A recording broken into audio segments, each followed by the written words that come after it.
हमारी और बंदरों की कुछ हरकतें, आदतें और डीएनए बेशक मिलता हो, लेकिन हम बंदर से इंसान नहीं बने। डार्विन की एवोल्यूशन थ्योरी का अर्थ ये कभी था ही नहीं, बल्कि इसका अर्थ है कभी किसी मानवकार कपी की पीढ़ी में दो ग्रुप बने थे और दोनों अलग अलग निकल गए। दोनों को पनपने के लिए एकदम अलग अलग हालात मिले और दोनों ही अलग अलग रूप में अपने आसपास के हालात के अनुरूप इवॉल्व हुए। बंदर, चिंपैंजी, गोरिल्ला जैसे इंसानों से मिलते जुलते जीव हमारे पूर्वज नहीं है, बल्कि ये तो हमारे कजिन है। कभी हमारा और इनका पूर्वज एक ही था। डार्विन की थ्योरी किसी सीधे तने से जीव विकास की बात नहीं करती, बल्कि वो शाखाओं पर शाखाओं से गुजरते विकास की बात करती है। लेकिन बात इतने पे खत्म नहीं होगी। आम समझ में जब बात समझ नहीं आती तो अगले सवाल पे आती है, जैसे हमें आज कोई जीव बदलता क्यों नहीं दिखता। हम तो इंसान बन गए, लेकिन हमारे ये रिश्तेदार बंदर, गोरिल्ला, चिंपांजी ही क्यों रह गए। इस तुक्के जैसी थ्योरी को सच कैसे माना जाए। अगर विकासवाद सही है तो इसके सबूत क्या है। जहां तक सबूतों की बात है, विकासवाद के पास सबूतों का कोई अभाव नहीं है। कितने ही सबूत तो ऐसे हैं जिन्हें हम अपने आसपास ही देख सकते हैं। जैसे आपने मुर्गियां, ऑस्ट्रिच, कीवी आदि पक्षियों से मिलते जुलते जीव देखे होंगे। इनके पास पंख होते हैं, लेकिन वे उड़ते नहीं, बल्कि चलते दौड़ते हैं।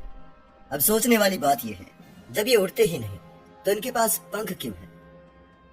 असल में यही एवोल्यूशन का सबूत है, जो कहता है कि कभी इनके पुरखे उड़ते थे। उनमें से कुछ ऐसे वातावरण में रहने लगे जहां उड़ने की जरूरत ही नहीं रह गई, तो उड़ना छूट गया और ये अवशेषी अंग बचे रह गए। आपने व्हेल देखी होगी, पीढ़ी दर पीढ़ी पूरी उम्र पानी में रहती है, लेकिन इनके बाकी जलचरों की तरह गलफड़े नहीं होते, जिस वजह से ये पानी से ऑक्सीजन नहीं ले पाती। इन्हें सांस लेने के लिए पानी के ऊपर आना पड़ता है। इनके पानी में तैरने का तरीका भी बिल्कुल अलग है। ये बाकी जलचरों की तरह दुम को दाएं बाएं न करके थलचरों की तरह ऊपर नीचे करती है। इनकी अस्थियां भी मैमल्स की तरह भारी होती हैं। इनके पिंजर में पिछले पैरों की अवशेषी हड्डियां आज भी मौजूद है। यही एवोल्यूशन के सबूत हैं जो हमें कहते हैं कभी इनके पुरखे जमीन पर रहा करते थे, जिन्होंने बाद में पानी को अपना घर बना लिया। कैसे जीव इतने बदल जाते हैं, इसे हम एक उदाहरण से समझ सकते हैं। मान लीजिए किन्हीं पक्षियों का कोई झुंड है और वो उड़ते हुए किसी ऐसे आइलैंड पर पहुंच जाए जहां उनका कोई दूसरा प्रतियोगी नहीं है और ना ही वहां उनका कोई प्राकृतिक शिकारी है, जहां खाना बेशुमार है। तो ऐसे माहौल में उनके उड़ने की जरूरत खत्म हो जाएगी। पीढ़ी दर पीढ़ी यही इंफॉर्मेशन जेनेटिकली उनके डीएनए के जरिए आगे कैरी होती रहेगी और कई पीढ़ियों के बाद उनकी काया बिल्कुल ही बदल जाएगी। भरपूर खुराक और सुरक्षित जीवन उन्हें बेहतर ढंग से पनपने का मौका देगा और वो आकार प्रकार में पहले से काफी बड़े और कुछ हद तक अलग हो जाएंगे। उनके पंख उड़ने लायक नहीं रहेंगे, बल्कि मुर्गियों की तरह बस नाम के रह जाएंगे। फिर अगर कोई आदिवासी उन्हें पकड़कर पालतू बना ले तो उनकी मेहनत और कम हो जाएगी। तब उन्हें खाना खोजने के लिए ज्यादा चलने और दौड़ने की जरूरत भी नहीं पड़ेगी और आगे कई पीढ़ियों के बाद उनकी संतानें अपने आइलैंड वाले पिछले पूर्वजों से बिल्कुल ही अलग हो जाएंगी। और तब कोई खोजी उन्हें देख समझकर ये कहे, कभी इन उड़ान भर रहे पक्षियों का और उस आइलैंड पर दौड़ने वाले पक्षियों का और किसी पिंजरे में बंद मुर्गियों का कोई साझा पूर्वज था, तो इसका अर्थ ये नहीं कि वो उड़ते परिंदे हमें मुर्गियों में तब्दील होते दिखाई देने चाहिए। हम सवाल कर सकते हैं, यही चीज हमें दूसरे प्राणियों से अलग करती है और इसलिए ही आम प्राणी से इंसान बनने की कहानी उस वक्त से शुरू नहीं होती जब उसने दोनों पैरों पे चलना शुरू किया था। तब भी वो दूसरे जीवों की तरह ही जंगली जीवन जीता था। तब भी उसका जीवन भोजन, प्रजनन और सुरक्षा तक ही सीमित था। तब भी वो कच्चा मांस और कच्ची वनस्पति ही खाता था और उसी हिसाब से उसका शरीर था। असल में इंसान बनने की कहानी तब शुरू होती है जब उसने भोजन खोजने के बजाय उगाना शुरू किया था। आग, भाषा, खेती और कबीलाई आवास के आविष्कार के बाद ही वो इंसान बनने लगा था, क्योंकि तभी उसे सोचने के लिए समय मिला था और खोजने के लिए उसके पास बहुत कुछ था। इंसान के सवाल करने की आदत और उसकी खोजी बुद्धि ने ही उसे इंसान बनाया है। आज बेशक वो कुछ सवालों के जरिए अपने अतीत से भागने की कोशिश करता हो और खुद को सीधे वर्तमान में धरती पे उतारा गया श्रेष्ठ प्राणी मानता हो, लेकिन उसके अतीत की निशानियां उसके एक साधारण जीव से इंसान बनने की गवाही देती है। जैसे अपेंडिक्स, इरेक्टर पिली, अक्कल दाढ़, कान को हिलाने वाली मांसपेशी और उसके बहुत ही पुराने अतीत की निशानी, आंखों के कोनों पर पाई जाने वाली झिल्ली, ये सब उसके एवोल्यूशन के सबूत हैं। विकासवाद महज एक थ्योरी नहीं है, ये फैक्ट है। ये जीव जगत से लेकर पेड़ पौधे पहाड़ तक में होता है। कभी पानी में डूबा रहने वाला किनारा आज की पर्वत श्रृंखला है। इसे जमीन का एवोल्यूशन कहते हैं। एवोल्यूशन कभी रुकता नहीं है, हमेशा चलता रहता है। वातावरण हमेशा बदलता रहता है और इसलिए ही जीवों को वातावरण के हिसाब से ढलना होता है। विकास कभी सीधे एक तने में आगे नहीं बढ़ता, वो शाखाओं पर शाखाओं में आगे बढ़ता है।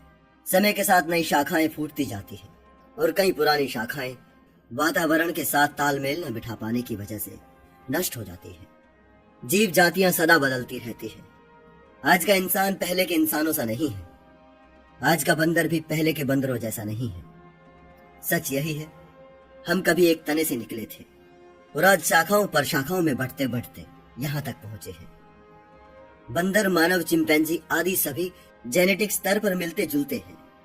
उनमें जो डीएनए के फर्क हैं, वे धीरे धीरे पर्यावरण में तालमेल बिठाने की जरूरतों की वजह से पैदा हुए हैं। हर एक शाखा से निकले जीव में अपने इलाके के हिसाब से अलग बदलाव आते हैं। फिर वक्त के साथ ये पूरी तरह से अलग जीव हो जाते हैं। अरबों साल पहले इंसानों, चिंपांजियों, बंदरों का जो पूर्वज था, वो ना मानव था, न चिंपांजी था और ना ही बंदर था। वो आज के हमसा और हमारे जैसे वानरों, कपियों सा कुछ भी नहीं था। लेकिन सभी जीव जंतुओं का पहला पूर्वज एक ही था और वो था एक कोशिकीय जीव। उसी से हम सब निकले हैं। सभी पेड़ पौधे, शैवाल, फफूंद, सारे जीव, जीवन के सभी प्रकार उसी एक पहले जीव की संतानें हैं।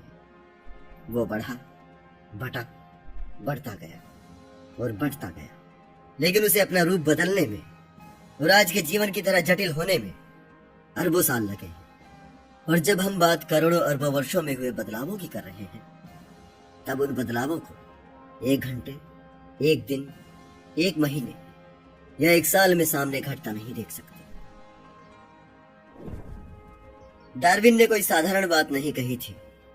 डार्विन को लैमार्क और पहले के विद्वानों की धारणाओं के पार जाना पड़ा था, तभी वे अपनी नई थ्योरी सामने ला पाए थे। डार्विनवाद के मूल में प्राकृतिक चुनाव है। जीवों में विविधताएं इसलिए मौजूद हैं क्योंकि अलग अलग समय पे कुदरत ऐसे जीवों का चुनाव करती है। जीव जिस पर्यावरण में रहते हैं वो बदलता रहता है। उस बदलते पर्यावरण के अनुसार जीव बदलने की कोशिश करते हैं। ये एक प्रकार की प्रतियोगिता है जो जीवों के बीच लगातार चलती रहती है। जो सफलतापूर्वक बदल पाते हैं वे प्रजनन करते हैं और अपने बदलाव अगली पीढ़ी में पहुंचा देते हैं। इन सब बदलावों के पीछे जीवों की कोशिकाओं में मौजूद डीएनए और उससे बने जीनों का हाथ है। जीन कोशिकाओं के भीतर तरह तरह के प्रोटीन बनाते हैं और वे प्रोटीन जीवों के तमाम गुण धर्मों को नियंत्रित करते हैं।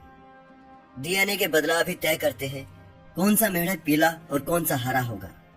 यही तय करते हैं कौन सा मीठा और कौन सा खट्टा होगा। जरा सोचिए, डार्विन ने जब अपना सिद्धांत दिया था उस समय न डीएनए की खोज हुई थी और न ही जीनों का पता था। उस समय तक तो जेनेटिक्स का जन्म भी नहीं हुआ था। इसलिए डार्विन की बातों की अहमियत और भी बढ़ जाती है कि एक आदमी सिर्फ जीवों को देख समझकर इतनी गहराई से सोच सकता है। डार्विन का सिद्धांत केवल जीव विज्ञान का विषय नहीं है। यह हर व्यक्ति को पढ़ना और समझना चाहिए। ये जीव जगत और इस कुदरत को देखने का नजरिया बदल देता है।